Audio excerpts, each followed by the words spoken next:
Greetings, ladies and gentlemen. Welcome to the afternoon show at SBAH Radio, a place where curiosity meets conversations and the best stories come alive. I'm your host, Sange Mvandaba, all the way from Eastern Cape, Mvandaba, Mangwevi. We'll be diving into the juiciest topics, sharing laughs, and maybe a few secrets along the way. Stay tuned, it's going to be an amazing journey. Labor relations refers to an interaction between employees, employers, and governing bodies that regulate workplace conditions, including responsibilities and rights in South Africa. Today, I'm excited to know more about how labor relations work in our hospital by speaking with Mr. Sibande, who plays an important role in this area. Mr. Sibande, say, how are you doing today? Good afternoon, I'm well and thanks. Mr. Sibande, what is labor relations and why is it important for a hospital to have such a unit? Okay, it all starts with a relationship, as they say, labor relations. It's a relationship of two people, employer and the employee. So in this case, state is the background to both employer and employee. Now, when you diagnose the concept labor relations, it's meant to suit work environment relationships, to eliminate issues of unfairness, issues of inequality in the workplace, issues of favoritism, bias. So for that, you'll always have a relationship in a workplace. And this is historical. Without it, there were a lot of conflict in the workplace. People would enter into unlawful strikes because there was no management of relationship. That's number one.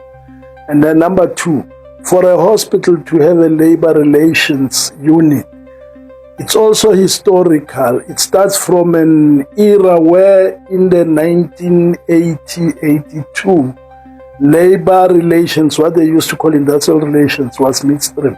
It was only meant for industrial, but not for public sector.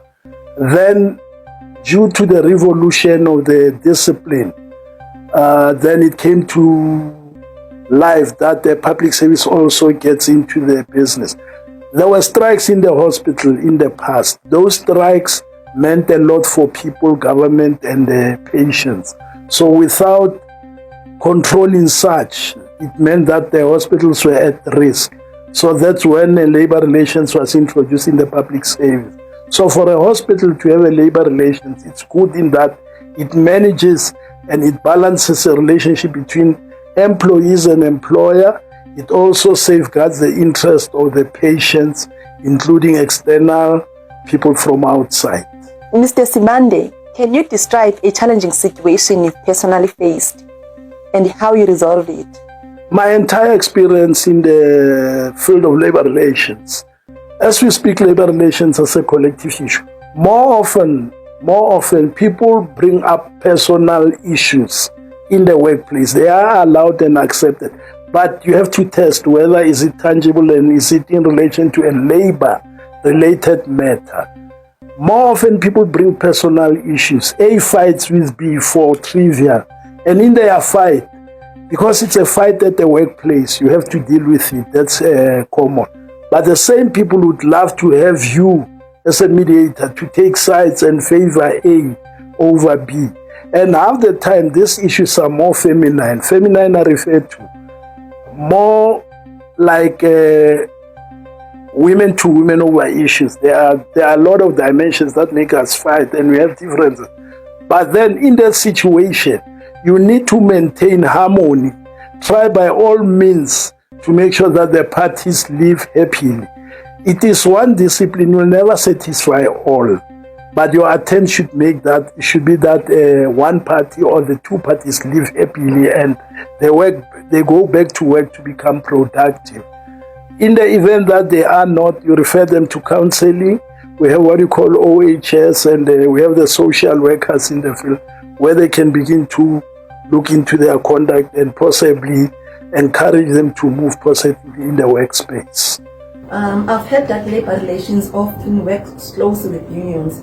Can you take us through the path, how you collaborate with unions and how you make sure that the partnership with unions leads to positive results for both the staff and the hospital? It is legal and under all laws that the members of the employer must belong to a union. There may be a choice of those who don't want to belong to a union. So by so doing, we encourage participation and consultation. Now, in the event that members are in the union and there are issues, there's what we call multilateral meetings. Multilateral meetings, it's a collective type of meeting. It's a parliament of an institution where unions sit on the other side and management sit on the other side, and then they deliberate on issues of interest. There are matters of interest that can be discussed at this level. Others are discussed at the bargaining council. However, when issues are at the loggerheads, then there's a process of referring disputes to the external party. But on that score, we encourage participation at the multilateral, especially in SBAH, which is held once a month, every first week of the month. Mr. Sibande, how do you think technology is changing the landscape of labor relations? And what opportunities or challenges do you see arising from it? Technology is obviously a threat. We got what we call the SWOT analysis. People are now being retrenched due to technology, and it's also a threat in the labor relations. Transformation of laws, computerization, your media, social media interaction. It's also bringing up a lot of issues in the labor relations.